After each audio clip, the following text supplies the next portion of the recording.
लेते हैं बड़ी खबर के साथ जोधपुर से। बड़ी खबर आपको बता दें, जहां पुलिस चौकी के पास फायरिंग से दहशत का माहौल बन गया है। दो पक्षों में मारपीट के बाद फायरिंग की गई। टाटिया गैंग के चांद और सोहेल पर यह फायरिंग की गई है। एनसीआर गैंग के बदमाशों ने यह फायरिंग की, यानी कि दो पक्षों में जो है ये फायरिंग हुई है, दो गैंग के बीच ये फायरिंग हुई है और फायरिंग के बाद बदमाश मौके से फरार हो गए। जांच के लिए मौके पर पुलिस भी पहुंची है। उदय मंदिर पुलिस थाना इलाके की एक घटना है और ये तस्वीरें भी आपको दिखा रहे, जहां मौके पर पुलिस पहुंच चुकी है और आसपास लोगों से पूछताछ भी की जा रही है। ये बड़ी खबर जोधपुर से। तो दो पक्षों में मारपीट के बाद फायरिंग का दरअसल ये पूरा मामला है, जहां चांद और सोहेल पर फायरिंग की गई है। एनसीआर गैंग के बदमाशों ने फायरिंग की और उसके बाद वो मौके से फरार हो गए। पुलिस चौकी के पास फायरिंग के बाद से दहशत का माहौल है। ये बड़ी खबर आपको बता रहे हैं जोधपुर से इस वक्त की महत्वपूर्ण जानकारी। ले गए तो इसकी एक्टिवा भागने की कर रहा था। इससे कि तुमने तेरे लड़ी है जी, वो लड़ी किसी और से, तो हमारी एक्टिवा क्यों भाग रहे? इनसे बात करना। कौन थे वो थे वो एनसीआर था, एनसीआर नाम का एक बंटी नाम है, बंटी वे। कहाँ का है? एक उदय मंदिर रहता है और दो मंदिर गए।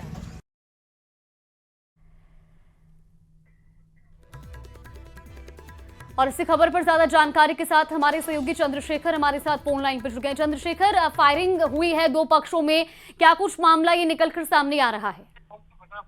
देखिए, ये मामला जो था, दो गैंग में जो है विवाद चल रहा था। इस दौरान जो चांद और सोहेल जो है वो वहां पे समझौता करवाने गए थे। इस दौरान जो है एक पक्ष ने जो है गोलीबारी कर दी। बताया जा रहा है ये पूरा मामला जो है एनसीआर गैंग और टाटे गैंग के बीच में जो झगड़ा था, उसको लेकर जो है वहां पे विवाद था। विवाद को लेकर जब वहां पे समझौता करने के लिए पहुंचे तो वहां पर जो है फायरिंग हो गई और फायरिंग की जो है सीसीटीवी फुटेज जो सामने आया, आप देख सकते हैं किस तरह से बेखौफ अंदाज से जो है फायरिंग की गई है। और अब उदय मंदिर थाने पहुंचे हैं, जो एफआईआर जो है दर्ज की गई है और आगे की जो है जांच जो है शुरू की गई है। जोधपुर शहर में एक बार सबसे फिर जो है गन सिटी बन गया और आप देख सकते हैं कि एक बार फिर जो है फायरिंग की जो यहाँ पर जो है घटनाएं सामने आने लगी है। बीच में जो एक ब्रेक लग गया था, लेकिन लगातार इस तरह की घटनाएं जो अब सामने आ रही है और ये घटनाएं जो है कहीं ना कहीं इशारा करती है कि अब जोधपुर शहर में एक बार फिर गैंगवार जो है वो जो है वापस एक बार बढ़ने वाला है। अब देखने वाली बात है किस तरह से जो है पुलिस इससे एक्शन लेती है और किस तरह की कार्रवाई को अंजाम देती है। पूरा मामला गैंग वॉर का है। जिन दो लोगों पर फायरिंग की गई है, क्या उनकी स्थिति बनी हुई है? क्या उनको गोली लगी है? फिलहाल पुलिस की जो जांच है वो कहां तक पहुंची? देखिए, फिलहाल अगर बात करें तो कोई घायल नहीं हुआ इस मामले में। बताया जा रहा है कि डराने की नियत से जो है फायरिंग की गई थी और जो सबसे बड़ी बात है, जो मध्यस्थता कराने के लिए वहां पहुंचे थे सोहेल और जो उनके ऊपर जो है ये फायरिंग की गई है। और ये घटना कहीं ना कहीं एक बार मैं फिर बता देना चाहता हूं कि जोधपुर शहर में पहले जिस तरह से लगातार फायरिंग की घटनाएं आ रही थी, उसके बाद जब यहाँ पर पुलिस कमिश्नर जो अशोक राठौर जब आए थे, तब इन घटनाओं पर ब्रेक लगा था और तत्कालीन जो डीसीपी थे धर्मेंद्र सिंह यादव, उन्होंने बड़ी संख्या में जो है ऐसे युवाओं को पकड़ा था जो अवैध हथियार रखते थे। उसके बाद जो है इन घटनाओं पर कहीं ना कहीं एक रोकथाम लगी थी और अब लगातार जो इस तरह की घटनाएं आ रही है। आपने जो है 14 अगस्त को जो है एक घटना हुई थी मांझी का क्षेत्र में, जिसमें एक अज्ञात जगह से जो है फायरिंग हुई थी और पता नहीं चल पाया किसने फायरिंग की और एक जो है स्कूली कोचिंग की छात्रा थी वो घायल हो गई थी।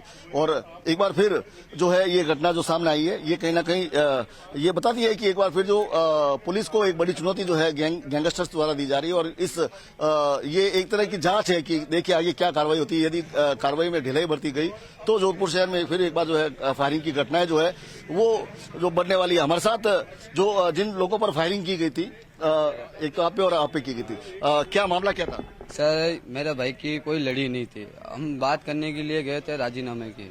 मैं क्या बात हुई तो इसकी एक्टिवा ना शिवपोस्ट रोड पर एक्टिवा रोक लेकर तेरी एक्टिवा भागेंगे, नहीं कि नहीं एक्टिवा थी। तो वहाँ पर हो गया इधर, तो स्टेडियम पर बुलाया हमारे को बात करने के लिए। तो वहाँ पर था बर्फ वाला पेशकश तोड़ने के लिए, वो मान नहीं कर रहा था। हमने पेशकश कोस लिया इसका। पेशकश कोसने के बाद इन्होंने मैं पेशकश इनके लाल लेके भागा तो इन्होंने निकाली फायरिंग करी दो वहाँ पर और एक आंधे की स्कूल के बाहर करी। तो मैंने पत्थर उठाया वहाँ पर, पत्थर उठाने के बाद में मोटरसाइकिल पे बैठ के फरार हो गए।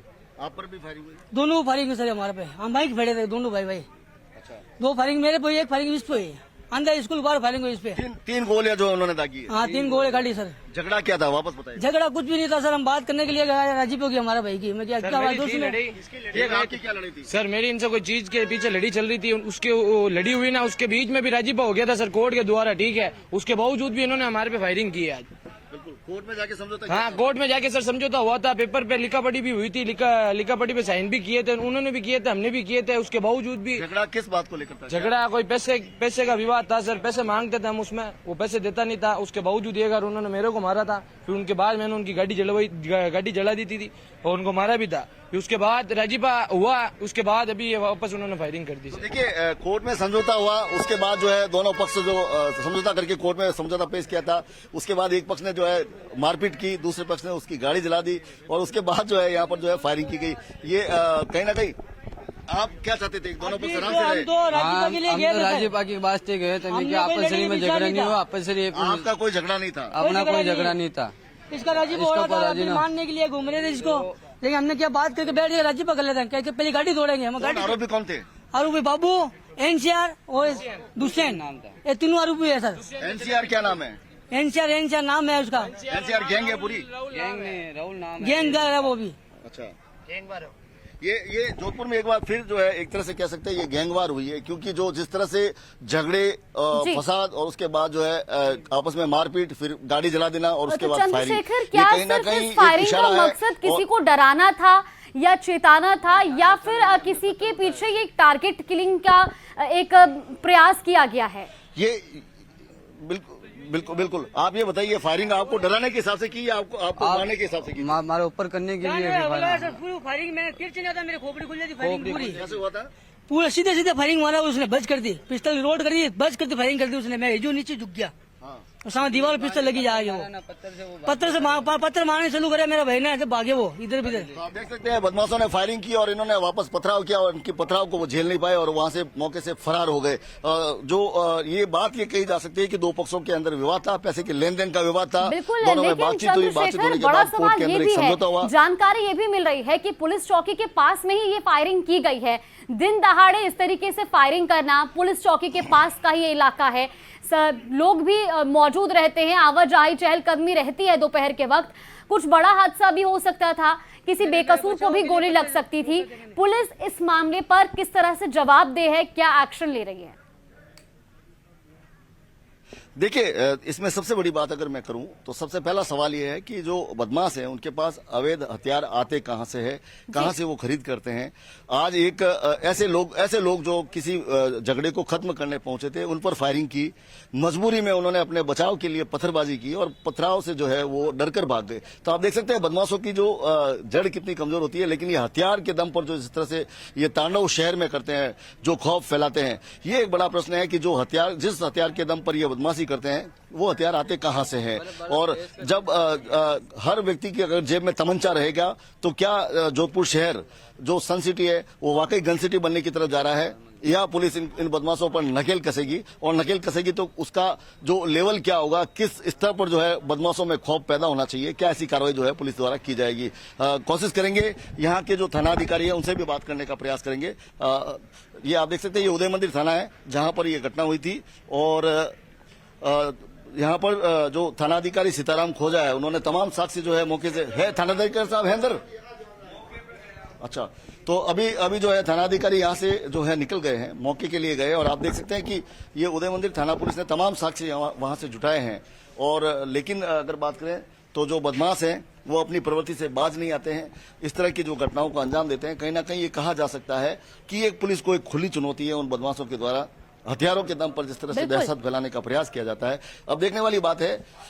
जी बिल्कुल चंद्रशेखर, बहुत बहुत शुक्रिया आपका जानकारी साझा करने के लिए। इस खबर पर आप नजर बना के रखिए, आगे भी आपसे अपडेट लेते रहेंगे। तो आपने